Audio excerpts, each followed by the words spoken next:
దానికి నేను కూర్చొని నాకున్న ఈ మార్షల్ ఆర్ట్స్ కానీ బేసిక్ యాక్షన్ కొరియోగ్రఫీ నా ప్యాషన్ కాబట్టి ఈ పర్టికులర్ డ్రామా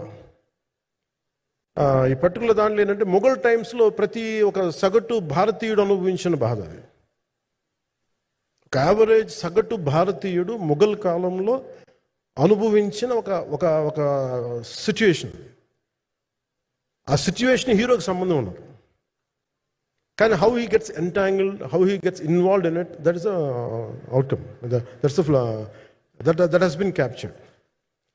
సో దీన్ని ఒక 57 days మేము చేయగలిగామంటే, ఆ రోజు నాకు కనుక మన జ్యోతి గారు ఉండుంటే పక్కన, maybe I would done it in at least ఒక 50% ఆఫ్ ఇట్. ఎందుకంటే నేను చెప్పింది అలా చేయగలరు ఇవన్నీ కూర్చోబెట్టి వీ డిడ్ అవర్ బెస్ట్. అంటే నేనేమనుకున్నాను అంటే క్లైమాక్స్ చేసేటప్పుడు ఇంక నేను తర్వాత సినిమాలు చేస్తానో కూడా లేదో నాకు తెలియదు, కానీ నాకు ఇష్టమైన నిర్మాత, తెలుగు చిత్ర పరిశ్రమకి నిజంగా ఒక అండగా ఉన్న నిర్మాత, I want give my best to him. నేను అందుకని ఆంధ్రప్రదేశ్ ప్రభుత్వానికి కూడా మన ముఖ్యమంత్రి గారికి కూడా తెలియజేశాను, ఈయన్ని ఫిల్మ్ డెవలప్మెంట్ కార్పొరేషన్కి చైర్మన్ నేను ప్రతిపాదించాను. అంటే నాకేంటంటే I don't want it to be a political, ఆయన నా నిర్మాతని కాదు, ఈయన అందరు హీరోలతో తీశారు. ఈయన పాన్ ఇండియాలో ప్రతి ఒక్కరు తెలిసి ఈయనంటే ఇలాంటి వ్యక్తి ఉంటే మన తెలుగు చిత్ర పరిశ్రమకి బాగుంటుంది. అలాగే ప్రత్యేకించి తెలుగు చిత్ర పరిశ్రమ అనేది నాకు ఈ టాలీవుడ్ అనే పదాలు నాకు వాడటం నాకు ఇష్టం ఉండదు. Bollywood, Tollywood, Kollywood, Mollywood, why should we ape Hollywood? We have a greater story narrative ability మన దగ్గర ఉంది. We have a greater story telling ability. We don't have to ape Hollywood. We take the best practices of Hollywood, but not necessarily the name of Hollywood. వాళ్ళకున్న professionalism మనం నేర్చుకోవాలి, వాళ్ళకున్న commitment నేర్చుకోవాలి, వాళ్ళకున్న production designing ability మనం తీసుకురాగలగాలి. So ఇవన్నీ నేను నా పరిధిలో ఈ రోజున ఆంధ్రప్రదేశ్ ప్రభుత్వం ప్రత్యేకించి ఈ శాఖ నా పరిధిలో ఉంది కాబట్టి దానికి ఆయన పేరు ప్రతిపాదించాను. నా ఉద్దేశం ఏంటంటే తెలుగు చిత్ర పరిశ్రమ తెలంగాణలో ఉన్న, కర్ణాటకలో ఉన్న, చెన్నైలో ఉన్న ఏదైనా సరే తెలుగు చిత్ర పరిశ్రమ, భారతీయ చిత్ర పరిశ్రమకి చాలా మంచి జరగాలి, ఇలాంటి వ్యక్తి ద్వారా ఏదైనా చేద్దామని ఒక ఉద్దేశంతో ఆయన పేరు ప్రతిపాదించాను. భవిష్యత్తులో ఆయన అవుతారని మనస్ఫూర్తిగా నేను ఆశిస్తున్నాను. అందుకని అన్నీ నా చేతిలో ఉండవు కదా, అందుకని చెప్తాను. ఇఫ్ అండ్ బట్ చెప్పాలి కదా. సో ప్రత్యేకించి మీ అందరికీ నా హృదయపూర్వక ధన్యవాదాలు తెలుపుకుంటూ నెక్స్ట్ 2-3 daysలో I'll try to give as many interviews as I can. Nidhi, I'm grateful to you. పాప చాలా తపన పడి ఉంటారు. ఈరోజు ఎలా ఉంది అంటే నాకు ఎలా అనిపించిందని, ఇందాక నేను వస్తున్నప్పుడు ఎవరు లేరు, వీళ్ళు కూడా ఎవరు లేరు. నేను వచ్చి చాలాసేపు కారులో కూర్చున్నాను, ఎందుకంటే మళ్ళీ మీరు తిట్టకూడదు, లేట్ వచ్చాడు, నీకు డిప్యూటీ సీఎం అయితే పొగలు వచ్చేస్తాను మీరు అంటారని. నాకు అట్లా అనిపించలేదు. నాకు ఫస్ట్ టైం ఎందుకు మీడియా నాకు ఎందుకు అలవాటు పోయిందంటే, నేను వచ్చిన కొత్తల్లో ఈ జ్యోతి చిత్ర సితార పేపర్స్ ఉన్నాయి, ఎవరో ఫొటోస్ వేయమంటే this guy is not saleable, ఇంకా అవసరం లేదు అంటే నా ఫోటోలు వేసేవాళ్ళు కాదు. సో నాకేమనిపించింది సార్, ఇంక నేను మన ఈయన కాడికి నేను ఏమి అంటున్నాను నాకు తెలియదు అని చెప్పేసి మా నిర్మాతలు కూడా ఉండేవాళ్ళు కాదు. సో నాకు పబ్లిసిటీ లేకుండా సినిమాలు రిలీజ్ అవ్వడం అలవాటు అయిపోయింది నాకు. సో అదే ప్రాక్టీస్ అయిపోయింది నాకు, అంతే.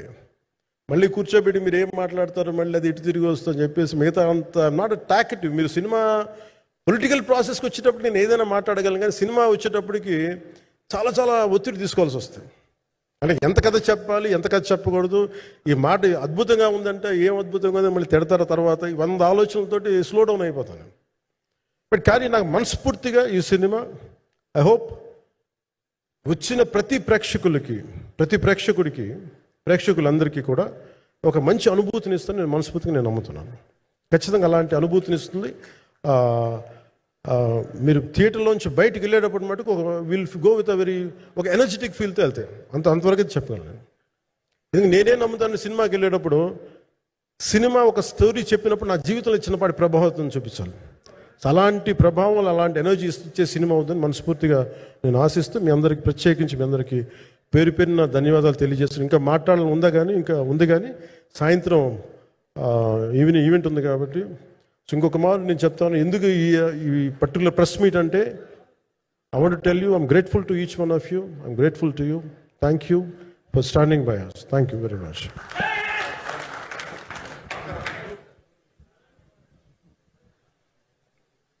మీడియా మిత్రులందరికీ మరొకసారి ధన్యవాదాలు తెలియజెప్తూ ఉన్నాము. సో ఏం రత్నం గారు presence and mega Surya productions banner పైన వస్తున్నటువంటి ఫిల్మ్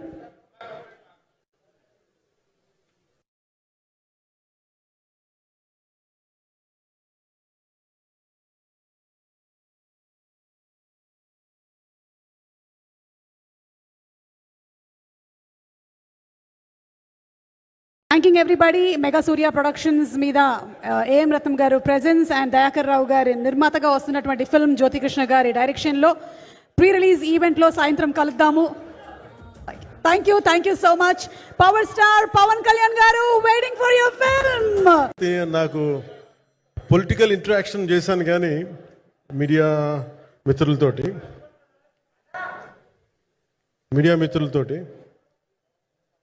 సినిమా పరంగా నేను ఎప్పుడు ఆలోచించలేదు, ఎప్పుడు నాకు చేయలేదు. ఫస్ట్ టైం మొదటిసారి నేను ఎప్పుడు కొంచెం మొహాట పడతాను మాట్లాడటానికి సినిమాకి సంబంధించినంత వరకు. ఇక్కడ సినిమాని ఎలా ప్రమోట్ చేసుకోవాలో నాకు తెలియదు. పని చేయడం తెలుసు తప్ప దీన్ని అంటే మనం ఇంత చేసామని చెప్పడం ఎప్పుడు నాకు కొంచెం ఎబ్బెట్టుగాను ఇబ్బందిగా ఉంటుంది. ఇంకా నేను చాలా యాక్సిడెంటల్ యాక్టర్ అండ్ ఇంకా గత్యంతరం లేక టెక్నీషియన్ అయిన వాడిని. నాకు నచ్చే సన్నివేశాలు నచ్చే సినిమాలు చేసుకోవడానికి ఆ పరిస్థితుల్లో ఇది నా మొదటి ఇంటరాక్షన్. ఇది నా కూర్చోండి.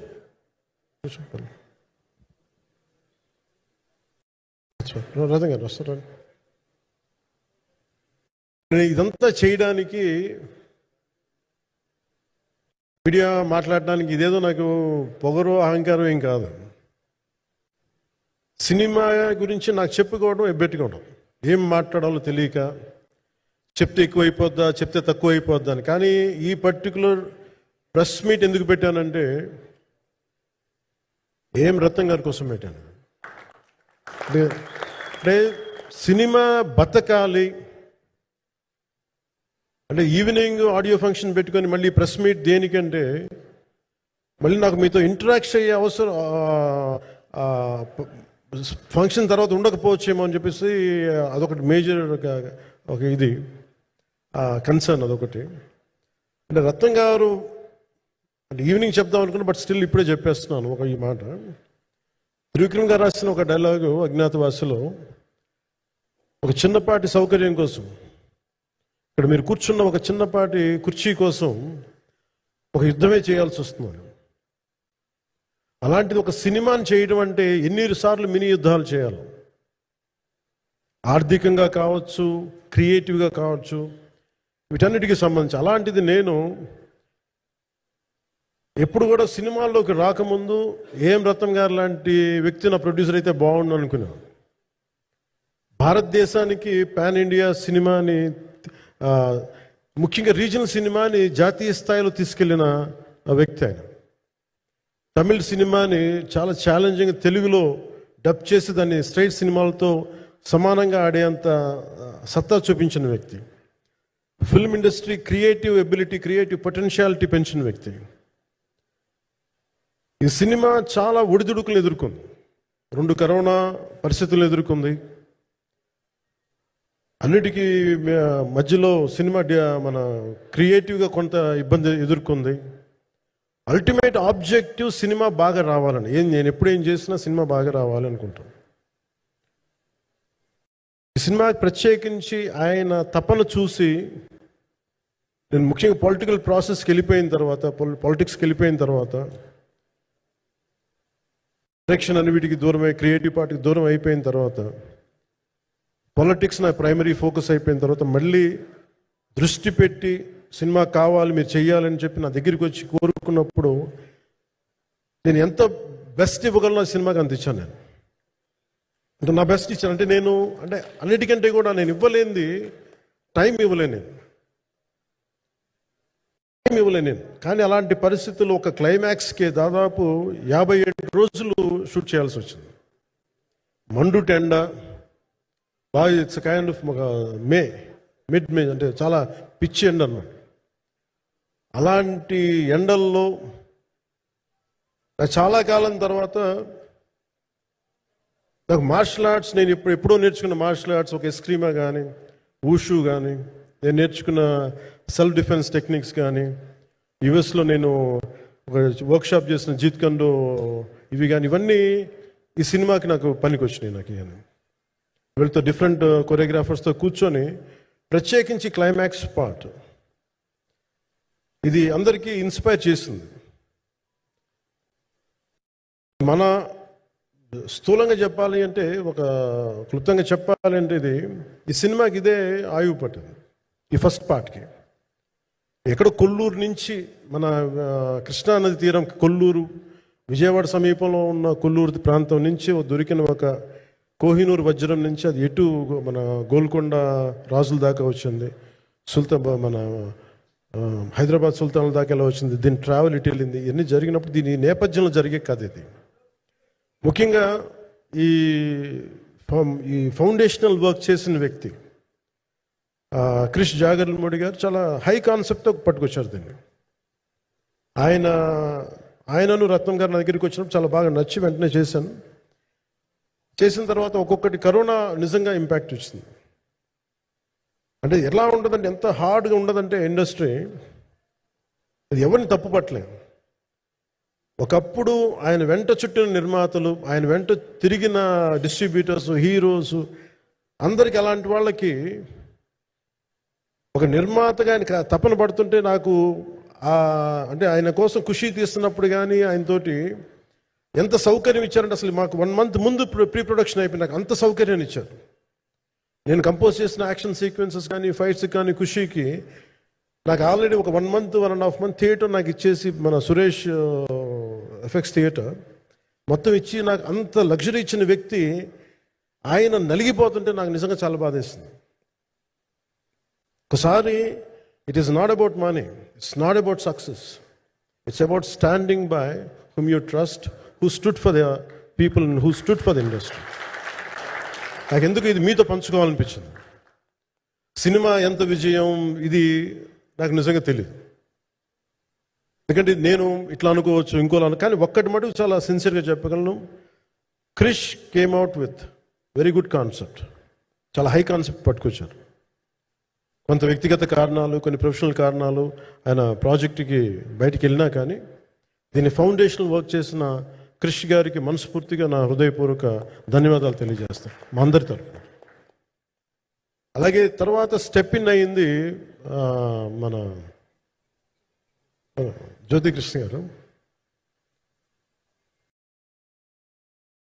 ఖుషి సినిమా చేస్తున్నప్పుడు అప్పుడే లండన్ ఈ ఫిల్మ్ మేకింగ్ కోర్స్ చేసి మన డైరెక్షన్లో ఇన్స్టిట్యూట్ అంతేనా డైరెక్షన్ ఫిల్మ్ మేకింగ్ కోర్స్ చేసి అప్పుడే గ్రాడ్యుయేట్ అయ్యి వచ్చి అప్పటి నుంచి ఉన్నప్పుడు బట్ యాక్చువల్ తనతో మాట్లాడుతుంటే మోస్ట్ సెన్సిబుల్ డైరెక్టర్ అనిపించారు.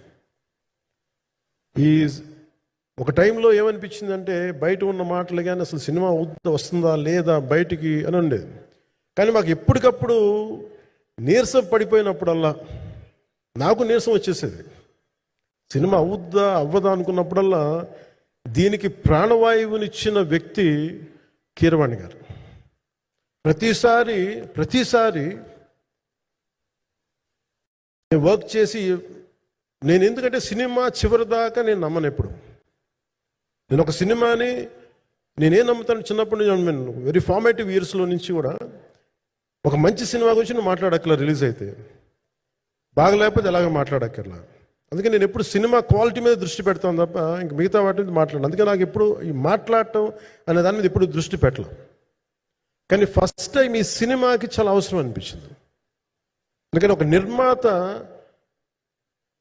నిర్మాతలు కనుమరుగవుతున్న ఈ సమయంలో ఒక బలమైన సినిమా తీసి ఒడిదుడుకుల్ని తట్టుకోగలిగి ఒక నిర్మాత కనుమరుగవ్వకూడదు.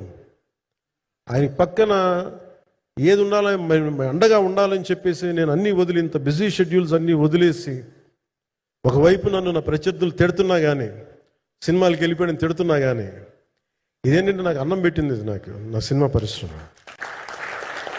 అంటే ఇక్కడున్న మిత్రులందరూ కూడా చాలామందికి నేను ఇండివిజువల్ ఇంటర్వ్యూస్ ఇచ్చాను. నేను చాలాసార్లు నాగేంద్ర కానీ మీరు కానీ చాలామందికి, వీళ్ళందరూ చాలామందికి నేను వ్యక్తిగతంగా తెలుసు. కాకపోతే నాకు సినిమా అంటే నేను సినిమా గురించి ఎక్కువ చెప్పలేక ఎక్కువ మాట్లాడలేను కానీ, బట్ నాకు నిజంగా సినిమా మీద అపారమైన గౌరవం, సినిమా మీద అపారమైన ఆసక్తి, నాకు ప్రాణవాయువు అది. Story telling is a necessity for all each and every individual.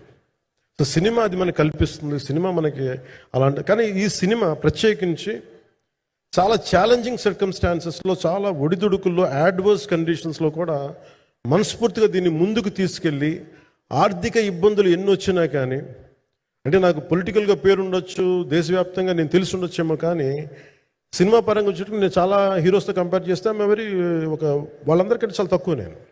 So దానికి ఉండే ఇబ్బందులు దానికి ఉంటాయి. మిగతా వాళ్ళకి బిజినెస్ అయినందుకు నాకు బిజినెస్ అవ్వదు, వాళ్ళకి వచ్చినందుకు నాకు రాకపోవచ్చు.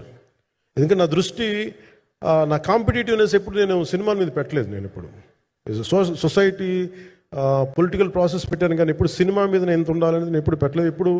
నేను ఎప్పుడు చాలాసార్లు మన నాగేంద్ర కానీ మిగతా మన సూపర్ హిట్ మన కీర్తిశేషులు బిఆర్ రాజు గారు చనిపోయారు ఇంటర్వ్యూస్లో కూడా ఉంటుంది. ఈ చిత్ర పరిశ్రమ చాలామంది హీరోస్ ఉంటారు, వాళ్ళలో నేను వన్ ఆఫ్ ది హీరో అంతే. నాది ఒక సంవత్సరంలో ఒక ఫ్రైడే, ఒక థర్స్డే రిలీజ్ అవుతుంది అంతే, అంతకుమించి తప్ప ఇది అందరి పరిశ్రమ, అందరూ రావాలి అలాంటిది నేను కోరుకునేవాడిని నేను. సో దాంట్లో భాగంగా రత్నం గారు లాంటి నిర్మాత బతికుండాలి, రత్నం గారి నిర్మాతకి ఇబ్బందులు కలగకూడదని చెప్పి లాస్ట్ మినిట్లో ఇంక చూసిన తర్వాత I stepped in to it. నేను భుజాల మీదకి తీసుకున్నాను ఇది. క్లైమాక్స్ని ఎలా భుజాల మీదకి అంటే, ఎందుకంటే ముఖ్యంగా ఇక్కడ ఇది ఇంకొక బలమైన స్టార్ కాస్టింగ్ చాలా బాగా చేశారు. ముఖ్యంగా బాబీ డియోల్ గారిని అంటే ఈరోజు చూస్తుంటే నాకు అదే అనిపించింది. ఈరోజు మన ప్రెస్ మీట్ కూడా నేను వచ్చాను. అందరూ ఎంత బిజీగా ఉన్నారని కొన్ని రాత్రుల నుంచి నిద్రలేదు.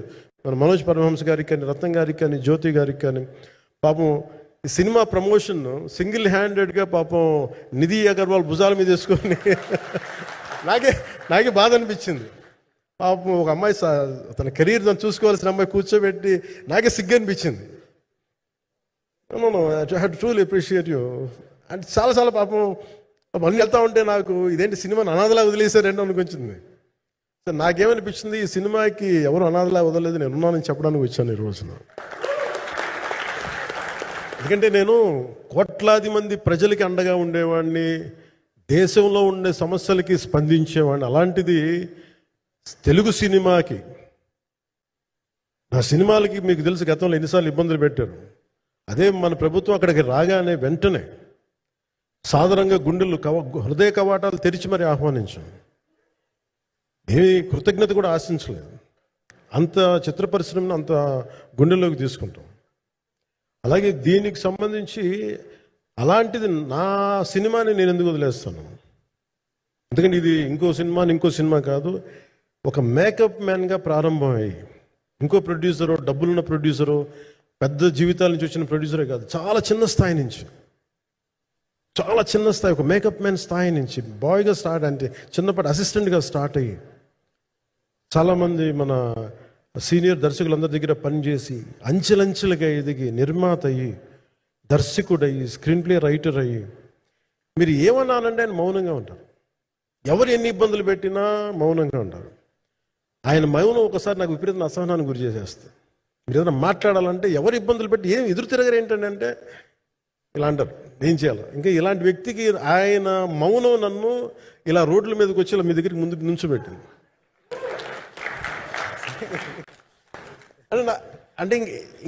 అంటే ఆయన ఏంటంటే చెప్తారు, ఆయన మౌనం అంటే రమణ మహర్షి నుంచి బాగా నేర్చుకున్నట్టున్నారు. మౌనం అన్నిటికీ సమాధానం. సో నాకు మనస్ఫూర్తిగా ఈ స్టార్ కాస్టింగ్ ఒకటి అంటే చిత్ర పరిశ్రమ మీద ఎందుకు ఇంత గౌరవం అంటే, మనందరం కులాల మీద, మతాల మీద, ప్రాంతాల మీద, భాషల మీద కొట్టుకుంటూ ఉంటాం. But any film industry take in this world, especially Indian film industry, దీనికి there is no caste discrimination, there is no region discrimination, there is no religion discrimination, nothing. It's purely your creative potentiality, purely your creative ability. నువ్వు చిరంజీవి గారి తమ్ముడు కావచ్చు, చిరంజీవి గారి కొడుకు కావచ్చు, లేదంటే ఇంకొకళ్ళు అబ్బాయి కావచ్చు, మేనల్లుడు కావచ్చు, ఇట్ డజంట్ మ్యాటర్. నీకు టాలెంట్ లేకపోతే నువ్వు నిలబడలేవు, నీకు సత్తా